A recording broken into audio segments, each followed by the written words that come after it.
E eu gostaria que você fosse abrindo a sua Bíblia no livro de Hebreus, capítulo 13, versículo 11. E nós vamos tirar daqui a base da nossa mensagem de hoje, que eu tenho certeza que vai abençoar muito você.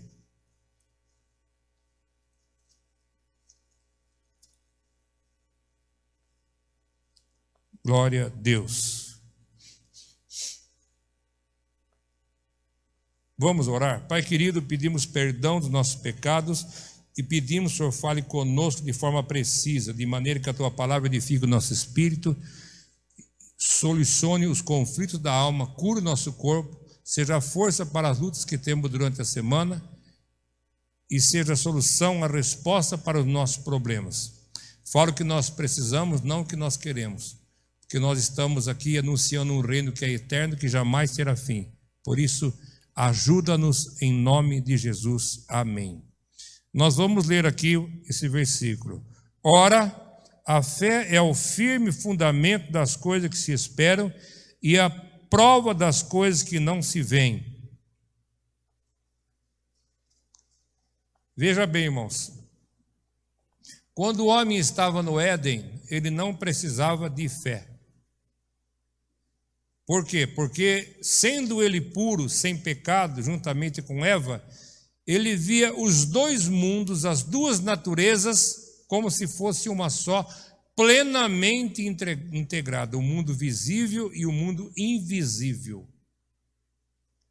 Deus falava com Adão e Eva todos os dias, sem falta.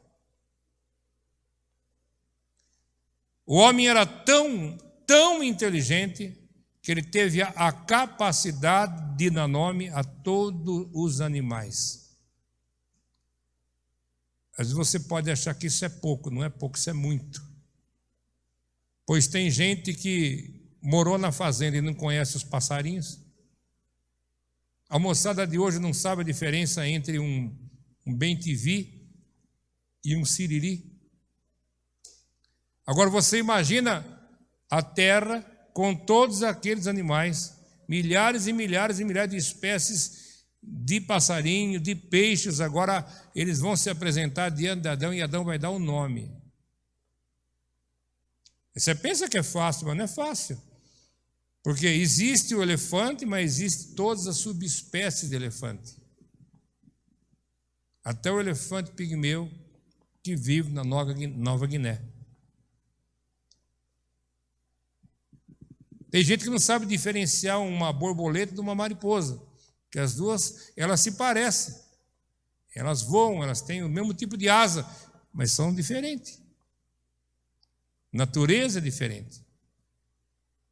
Mas quando Adão peca, ele cai de uma certa forma que ele começa a usar somente 6% da sua capacidade de inteligência humana. Ele continua com o mesmo processador, o cérebro. Ele continua com a mesma memória que é o cérebro. Né? Mas ele consegue processar só 6%. Agora ele sobe em cima de uma montanha, o máximo que ele consegue ver é de 14 a 18 quilômetros, dependendo, né, se o ar está limpo ou não. Sendo que uma águia enxerga 35 quilômetros com precisão uma presa e sabe se ela está ferida ou não. Um urso tem a capacidade de cheirar comida 80 vezes mais do que um ser humano. Porque o urso tem mais capacidade? Não, porque a capacidade do homem foi diminuída. E Deus agora ele começa a processar no homem uma maneira dele conectar o mundo espiritual. E isso se aperfeiçoa em Abraão, que é chamado o pai da fé. Não só o pai da fé para nós que somos cristãos. Abraão, ele reúne uma honra que nenhum outro profeta se reúne. Nem mesmo Jesus consegue essa honra. Ele é considerado pelos muçulmanos, pelos cristãos e pelos judeus como pai da fé monoteísta, de um único Deus invisível, mas real. Isso é aperfeiçoado nele. Veja bem, para que essa fé fosse aperfeiçoada nele, Deus visita Abraão numa tenda e dá para ele uma visão, para que ele possa andar em busca daquela visão, fazer com que aquela visão se cumpra na vida.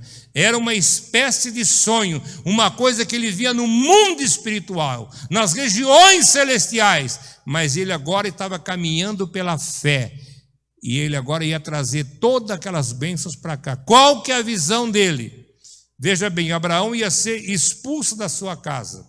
O seu pai lhe fez uma capa colorida para colocar nas suas costas, para fazer com que ele desfilasse na rua com aquela capa e fosse amaldiçoado e apedrejado, porque todo ser humano que rejeitava os deuses dos seus pais, a idolatria do seu pai, ele era renegado na sociedade onde ele vivia.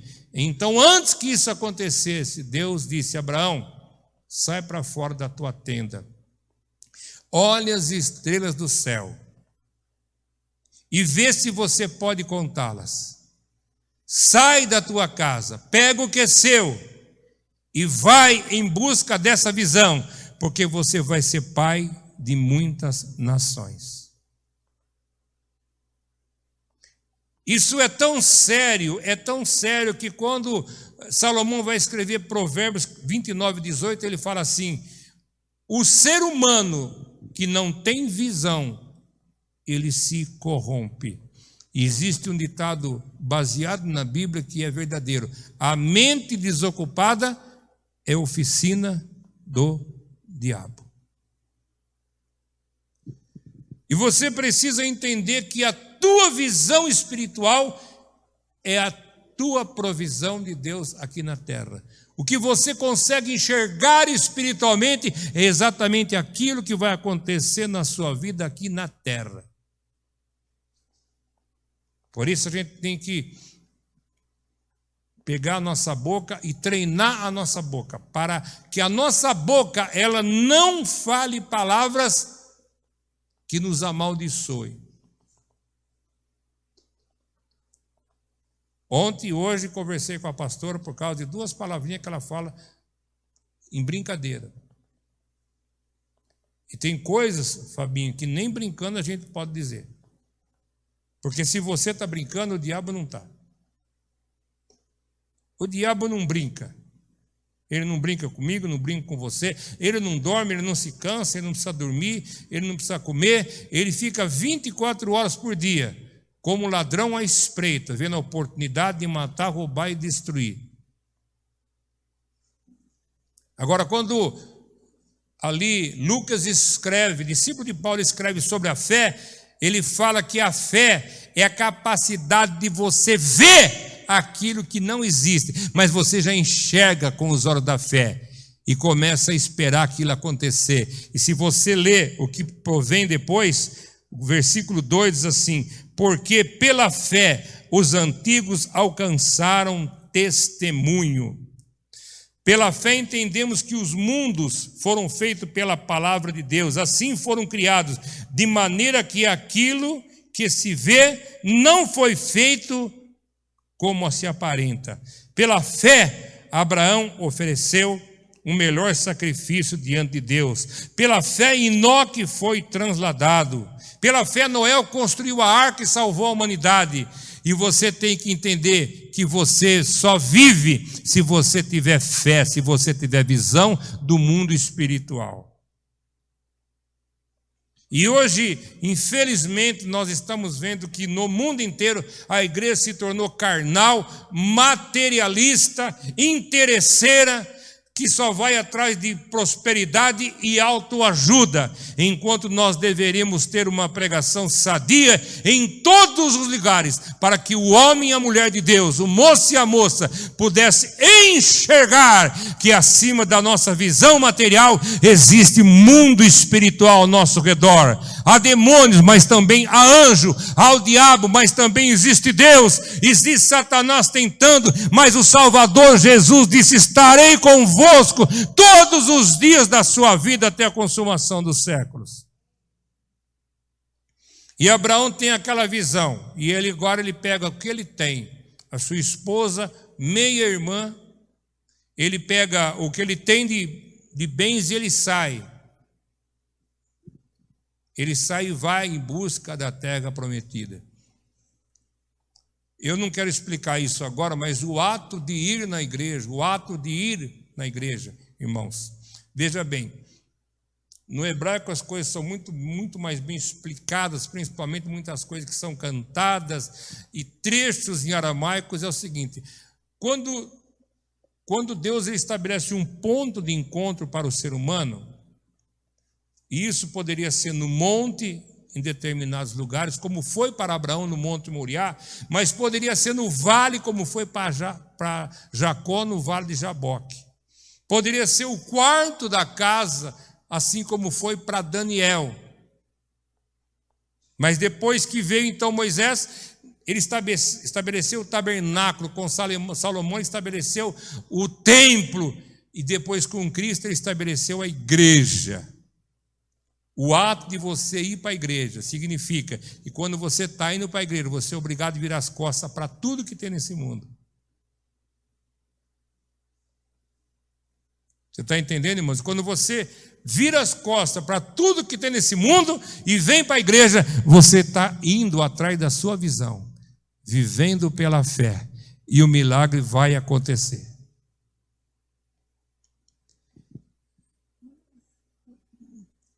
Abraão, ele sai com uma promessa: aonde você colocar os seus pés, eu vou te dar a terra. Olhe para suas mãos estão cheias de bênção. Então vai. Para onde eu vou, Deus? Para Canaã.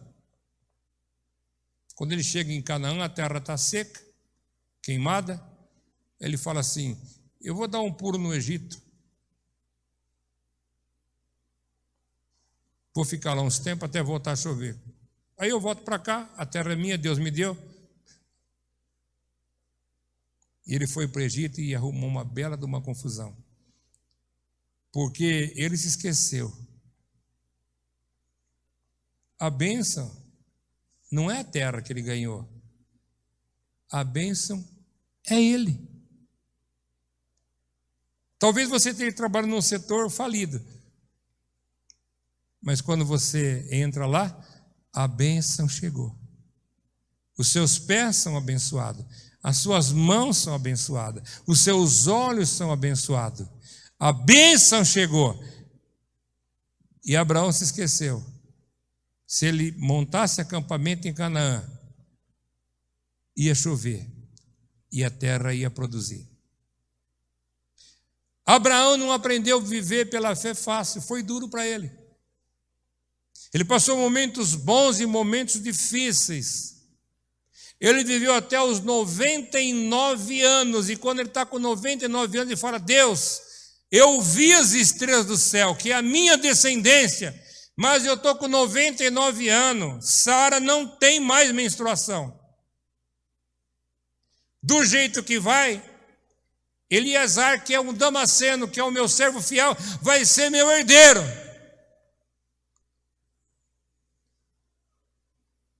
A hora que ele acaba de fazer essa oração, aparece 3 anjos para ele. Um é o anjo Gabriel, que vem anunciar o nascimento de Isaac. Outro anjo ia tirar a família de Jó de dentro de Sodoma e Gomorra. O outro era o arcanjo Miguel, que iria destruir Sodoma e Gomorra. Eu digo para você, esses 3 anjos você também tem. Talvez não sejam os mesmos, porque eles não são oniscientes. Um anjo não pode estar no mesmo lugar ao mesmo tempo. Mas eu digo para você, você tem um anjo que prega para você, porque o anjo quer dizer mensageiro. Mas também Deus tem um anjo de guerra na tua vida para pisar na cabeça da serpente, para desarmar todas as armadilhas do inimigo, para fazer você vencer todas as lutas que muitas vezes você nem sabe o que acontece. Mas ele também tem um outro anjo que vai convencer a sua família a se converter, que vai tirar ela do Egito, que vai tirar ela de Sodoma e Gomorra, que vai tirar ela do mundo e vai trazer ela para a igreja.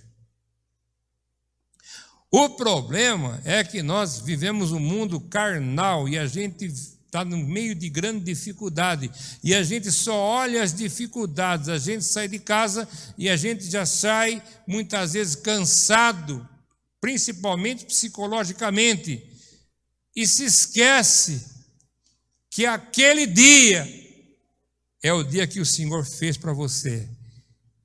Mas quem determina se vai ter vitória ou não vai ter é você. Se você tiver visão, tudo vai dar certo. A visão, ela é tão importante, mas ela é tão importante que quando Daniel está mesmo na Babilônia, ele tem uma visão. Aquela visão daquela estátua que começa com cabeça de ouro e termina com os pés de ferro misturado com barro. Daquele dia até a grande tribulação. A visão é tão importante que Deus pega João em espírito, arrebata e dá aquela visão do Apocalipse. Ali não é mais uma visão periódica, mas uma visão de tudo que irá acontecer depois das 7 igrejas da Ásia. Ali ele vê Cristo glorificado, ele vê as 7 igrejas da Ásia, manda uma carta para cada igreja, ele vê a visão do trono de Deus no capítulo 4, no capítulo 5 ele vê os salvos, tanto judeus como gentios, salvos, homens de toda a tribo, língua e nação, comprados com o sangue do Cordeiro para ser rei e sacerdote, e vê também a abertura dos seus selos. Ele vê então as trombetas, os flagelos, e quando ele vai chegando no capítulo 21, 22, ele vê o novo céu, a nova terra, e no fim ele termina: Maranata, ora vem, Senhor Jesus. Agora eu pergunto, você tem visão?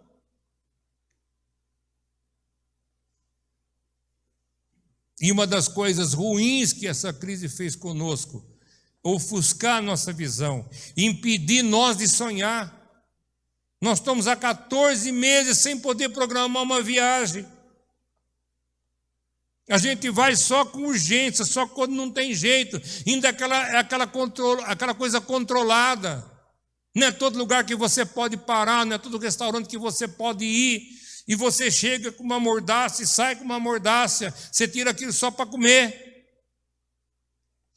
Você não pode comprar uma passagem aérea para visitar um outro estado, um outro país. Mas eu digo para você, irmãos, você não pode deixar de sonhar, você não pode deixar de se engravidar dos planos de Deus na sua vida, você não pode deixar de ter sonhos. A Bíblia diz que o justo, ele vive pela fé, ele vive de visão. Eu larguei as lojas que eu tinha, eu larguei o comércio que eu tinha, eu deixei tudo aquilo. E hoje eu não tenho um salário que me sustenta. Eu tenho uma aposentadoria que não é muito grande, a Márcia está entrando com a dela agora. Mas então como é que eu vivo? Pela fé. Pela fé. E isso, irmãos, é tão importante porque você precisa começar a visualizar o que você quer para você pedir para Deus. Eu lembro que quando eu pedi para Deus a primeira caminhonete, eu precisava dela por 2 motivos. Para a loja, para comprar roupa em São Paulo, e para mim, que eu gostava de pescar no Mato Grosso, então eu precisava de uma caminhonete. Eu pedi uma 80, ele me deu uma 82. Eu pedi uma 82, ele me deu uma 84. Eu pedi uma 85, ele me deu uma 96. Eu pedi uma van, ele me deu aquela cinza. Eu pedi uma 2005 Ducato, ele me deu uma 2006. Eu quis comprar um carro zero automático, troquei a rota de casa, passava em frente à Honda, levantava as mãos para o céu assim, até que o carro veio. Para comprar a van, eu tirei uma foto de uma van igualzinha que eu queria. Coloquei no meu escritório em casa, no meu escritório aqui na superintendência, outra dentro do carro. Aonde eu estava tinha uma foto da van que eu queria. E nós não tínhamos dinheiro. A van que nós tínhamos vendimos por 12 mil, compramos uma por 35. Aonde veio o dinheiro? Veio. Um pouquinho de cada lugar, mas veio. E a van está aí. Talvez a gente até venda ela para terminar algumas coisas que tem que fazer na igreja, porque comprar piso e vidro temperado para tudo isso é caro. Mas ela veio. E muitas vezes, irmãos, Deus quer que você sonhe e você não sonha. Você mesmo diz que é impossível, que não vai dar, que não tem jeito. E talvez você tenha até sonho, mas você está dizendo assim, mas isso aí não é para mim. Eu digo para você, irmãos, aquilo que você não viu, aquilo que você não ouviu, e que aí não chegou no teu coração, são as coisas que Deus tem preparado para você. É que você, irmãos, não entendeu o Deus que você tem. Aí você fala assim, eu nunca vou conseguir viajar lá no Porto das Galinhas. Vai. Pastor, eu nunca vou conseguir viajar e conhecer Gramado. Vai sim, irmãos. Pastor, eu nunca vou conseguir comprar uma passagem para conhecer os Estados Unidos. Vai sim. Se Deus te deu uma passagem que vai levar você até o paraíso, você acha que Ele não vai levar você para um desses lugares, irmãos? Para levar você no paraíso custou a vida do Filho dele. Jesus morreu para que você tivesse vida eterna. Se Ele, irmãos, entregou seu Filho na cruz para você fazer uma viagem para o paraíso, Ele não vai te conceder esse tipo de bênção, irmãos. Ele já deu para você, mas você precisa começar a viver esse tipo de bênção. Você precisa entender que você não pode, mas o Deus que você tem pode. E que nele você pode. Nós estamos vendo, por exemplo, quando nós começamos a igreja, a gente falava assim, ó, essa moçada, criançada, vai para a universidade. Eles vão conquistar, vão ter o curso dele, eles vão se formar. Aqui vai sair químico, vai sair engenheiro, vai sair isso, vai sair aquilo, vai sair aquele outro. Aí você olhava para algumas pessoas que até tinha possibilidade, mas se olhava para outras, você fala, mas será que essa vai ter possibilidade? Irmão, não é questão de possibilidade, é questão de visão, é questão de fé, é questão de você crer. Quem lembra do Rodrigo quando era criança na igreja? Brincando, correndo com a criançada. Rodrigo se formou, fez estágio, está trabalhando em São Paulo, já tem o carrinho dele. Aí você pode dizer assim, não, mas o Rodrigo sempre teve boa escola. Mas está lá o Fabinho. Fabinho, engenheiro elétrico. E tem outras pessoas, se você olhar, você fala, como é que pode? Eu conheci a Cirlei quando ela veio para a nossa igreja. 4 filhos. A Vitória pequenininha de colo. Nenezinha, mamando ainda. Ela já tem uma filha médica. Ela já tem um filho engenheiro. A mais velha mora nos Estados Unidos. Só falta colocar a Vitória na faculdade. Irmãos, os seus filhos, eles vão ir mais longe do que você já foi. Porque o seu filho é a extensão do seu braço. Entendeu o que eu estou falando, irmãos? Eu lembro o dia que a Márcia operou. 1º de julho. Dia do meu aniversário. Um sábado. Nós internamos ela. E de repente chegou a hora de levar a Márcia. Ela tomou um comprimidinho, puseram aquela touquinha linda na cabeça, aquela camisola maravilhosa que só o hospital tem, e ela foi. Era para ficar de 5 a 6 dias no hospital. Saiu segunda-feira, não era nem 11 horas da manhã ainda. Dá para fazer alguma coisa no ano que você tira um câncer e um rim? Você tem visão? Você tem fé suficiente que dá para fazer alguma coisa boa num ano desse? Hein, irmãos? Tem? Ela recuperou tão bem que em outubro nós fomos para a Barra do Garça. Fomos lá na aldeia.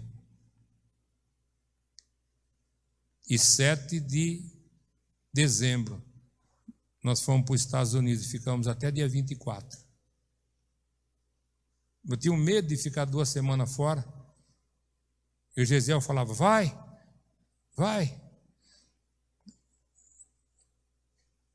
E eu acho que foi a cantada que mais veio gente na igreja. Deu tudo certo.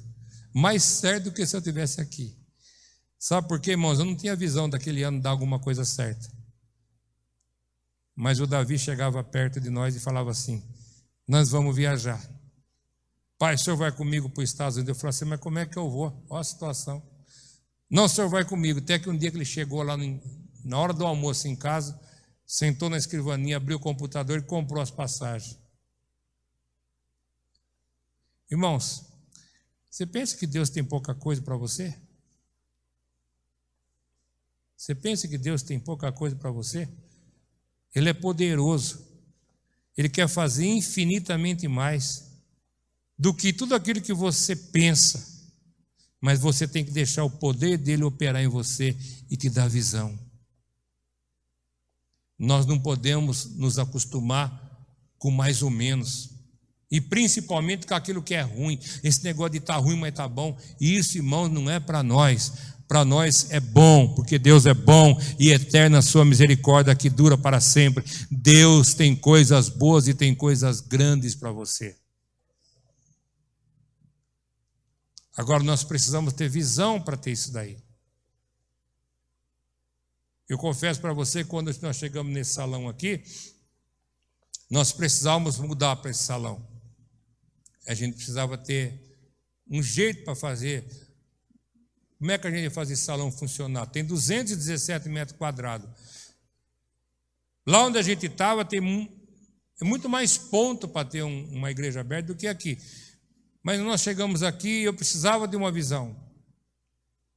Aí, de repente, a Selma disse que o Nilton ia dar todo esse piso para a gente que você está pisando. Aí ele perguntou como é que a gente quer. Eu falei assim, bom, faz lá como você está acostumado. Uma barra do lado assim, mais escura.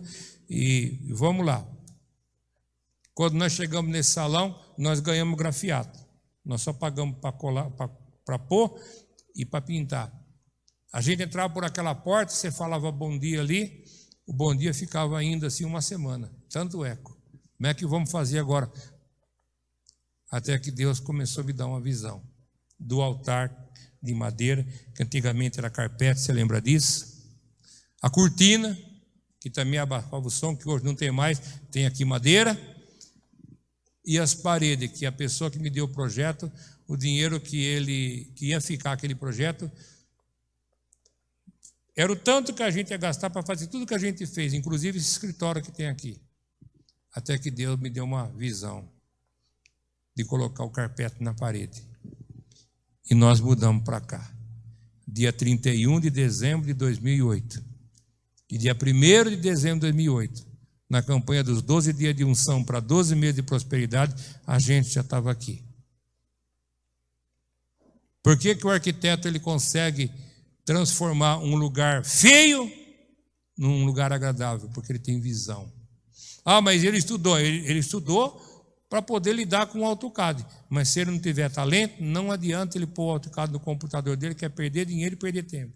Ele precisa ter visão. Tem pessoa que tem visão para tirar fotografia.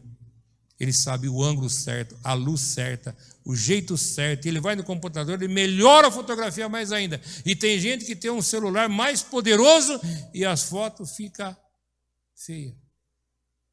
Porque aquele tem visão, ele tem talento, ele sabe o que ele quer, ele vai à procura e ele consegue. As pessoas que querem tocar,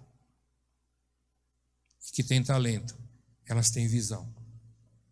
Aquelas que não têm visão, não adianta você pôr na escola, vai ficar um ano, e não vai sair de que ran, não vai sair nada. Mas se tiver visão, ontem os meninos estavam tocando aqui, o pequenininho estava até fazendo solo e contrasolo aí, porque tem visão, é porque tem talento. Eu digo para você está disposto a deixar Deus entrar com uma visão na tua vida? Está disposto em nome de Jesus, irmãos? Está disposto? Agora, a visão, irmãos, ela tem um centro. O centro da visão é glorificar o nome de Jesus. Para que Deus deu essa visão para Abraão? Era só para acomodar ele num bom lugar, enriquecer ele mais ainda? Não! É porque de Abraão ia sair Isaac. De Isaac ia sair Jacó e José. E de Jacó e José saiu as 12 tribos de Israel. E das tribos de Israel nasceu Moisés e os 10 mandamentos. E todos os 5 livros pentatêuticos. E de uma das 12 tribos de Israel, da tribo de Judá, nasceu o Salvador do mundo. Nasceu Jesus Cristo, nosso Senhor e Salvador. Se Cristo não for o centro da tua visão, não for para glorificar o nome dele, não é visão, é miragem. Vai te levar para a perdição. Você vai para o deserto em caminho de um oásis que nunca existe.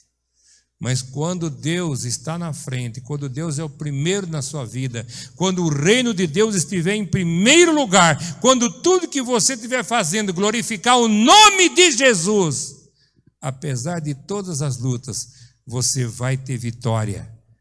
Porque o nosso Deus, Ele dá vitória em quem tem propósito com Ele. Quem tem propósito com Ele, dá uma glória a Deus aqui. Glorificado seja o nome de Jesus. Eu não sei como é que anda a sua visão. Os dias que nós passamos não foram bons. Pessoas perderam lojas, pessoas fecharam até posto de gasolina. Esses postos mais remotos na estrada, mesmo na cidade, aqueles que vendiam menos, que tem menos investimento, que o dono não tinha dinheiro para suportar os meses mais difíceis, fecharam mercados, fecharam açougue, fecharam uma porção de coisa. Mas eu digo para você, o povo de Deus é diferente. O povo de Deus, a qualquer momento, Deus pode dar uma visão. Quem tem visão aqui em nome de Jesus Cristo? Quando eu era pequeno, irmãos, a minha mãe falava assim para mim: quando você crescer, você tem que trabalhar no escritório. Porque seu pai trabalha na fábrica lá, o fim de semana a gente fica lavando essas roupas e nunca limpa. Ele trabalhava de maquinista lá no Jumete. Montava, desmontava, regulava a máquina que fazia prego. Era uma benção, porque vinha o salário para casa. Mas minha mãe tinha visão. Eu não tinha condição nenhuma de ser ninguém. Eu estava ainda fazendo a 8ª série, quando minha mãe... Nós fomos morar atrás da escola de Dom Gastão, numa rua chamada Luiz Gama, num beco. Que até hoje é de paralelepípedo. Ela soube que naquela escola tinha curso de contabilidade. Ela tinha um irmão contador, que logo que veio do sítio já foi fazer contabilidade, se tornou um dos contadores mais importantes da cidade, chama-se Benedito Valverde. E daquela família Valverde saiu mais uma porção de contador e advogado. E minha mãe falava assim: você tem que trabalhar no escritório, que nem estragar a roupa estraga.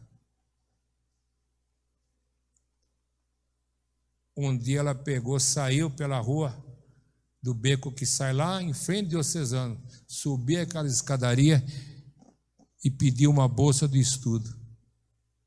E a bolsa de estudo era boa, eu pagava só 42% do valor da mensalidade. E eu saí de lá formado, trabalhando no Bradesco. Eu digo para você, irmão, você tem que ter visão. Muitas vezes você não tem, mas seu pai e sua mãe têm. O adolescente não tem visão. Ele tem ilusão.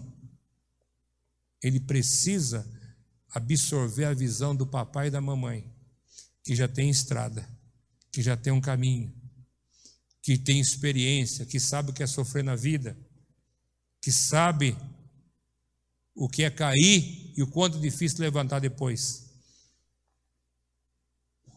Eu digo para você, irmãos, Deus tem visão para dar para todo mundo aqui nessa noite. Você está disposto a receber uma visão? Está disposto? Você que faz tempo que não sonha, quer sonhar? Quem quer sonhar aqui em nome de Jesus Cristo? Quem quer sonhar com uma viagem gostosa, maravilhosa, quem sabe internacional, dá um glória a Deus aqui em nome de Jesus Cristo.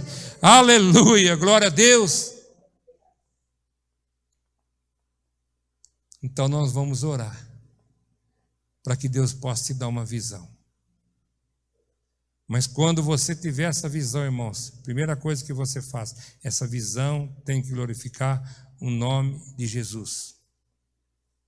Porque quando a passagem estava comprada, uma das principais coisas que eu fiz foi ligar lá no departamento de missões da igreja, para saber onde tinha igreja nossa lá nos Estados Unidos, para poder ir na igreja. 17 dias lá, não dá para ficar sem igreja. E nós íamos numa outra igreja lá que tem a maior cantata de Natal da Flórida, que é numa igreja batista, mas não tinha mais lugar para entrar. Nem fora da porta tinha lugar para entrar. Eu já tinha ocupado todos os lugares lá, não deu para ir. Eu gostaria muito de ter visto aquela cantata para a gente aplicar aqui, nós poderia ver lá. Eu digo para você, se Jesus estiver no centro dessa visão, você vai conquistar coisa que você nunca imaginou. Seu casamento tem que glorificar o nome de Jesus. Seus filhos têm que glorificar o nome de Jesus. Seu namorado, a sua namorada tem que glorificar o nome de Jesus. O seu carro tem que glorificar o nome de Jesus. Nós não somos como as pessoas do mundo, nós somos do Senhor, porque dele e por ele são todas as coisas.